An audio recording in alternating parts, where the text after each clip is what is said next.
विश्वगुरु मित्र, कृषी प्रधान देश, हा जमेसनी म्हणे. हा काय तर भाऊ, आता ते कापूस उतरू राहिला तर त्याला भावच नाही भेटू राहिला. तर आपल्याला काय असते, आपल्या इथे काय असते, 7,000 ते 8,000 भाव राहते है ना कापसाचे.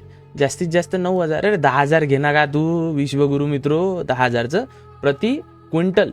100 किलोचा 1 क्विंटल होते आणि 10 क्विंटलचा 1 टन होते. हे बेसिक हे माहित पडलं पाहिजे. आता विश्वगुरु मित्र, तर एक गोष्ट तुम्हाला मी सांगतो, हे चायनीज युआन आहे, ठीक आहे. म्हणजे 13 रुपये चायनाचे तर भारत, म्हणजे 1 रुपया चायनाचा तर 13 रुपये भारताचे. तर आता चायनामध्ये 1 टन कितीत विकल्या जाते? 15,280 चायनीज युआन मध्ये विकल्या जाते. म्हणजे ते राहते 12,315 to 15,665 टन. हे जाऊ द्या, कॅल्क्युलेशन जाऊ द्या. आता मेन गोष्टीवर येऊ. 15,000 × 13 हे मॅच सोडून द्या. 20,000 प्रति क्विंटल या दरानं चायनामध्ये कापूस विकला जातो. किती?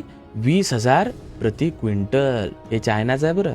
20,000 प्रति क्विंटलच्या भावानं भारताच्या करन्सीमध्ये चायनामध्ये कापूस विकला जातो ना. आपल्या इथे किती? 8,000. चायना बरं बम, तू बी पॉप्युलेटेड देश, आताच भारतानं ओव्हरटेक केलं त्याला. आपल्या इथं कापूस बी चांगला निघते, पण आपल्या इथं 8,000 रुपये प्रति क्विंटलनं कापूस विकला जाते आणि चायनामध्ये 20,000 रुपये प्रति क्विंटलनं विकल्या जाते. डबलच्या थोडंसं जास्त, 8-8, 16 होते, 4,000 रुपये जास्त देतात. तू विश्वगुरु तो है ना दोस्तो. हम तो $5 ट्रिलियन की इकॉनॉमी है और कृषि प्रधान देश में कितने शेतकरी आत्महत्या करेंगे वो क्या लेना देना मित्रों. राजनेता का बेटा कहीं बड़े विदेश में जाके पढ़ाई करेगा ना तो मजा आएगा.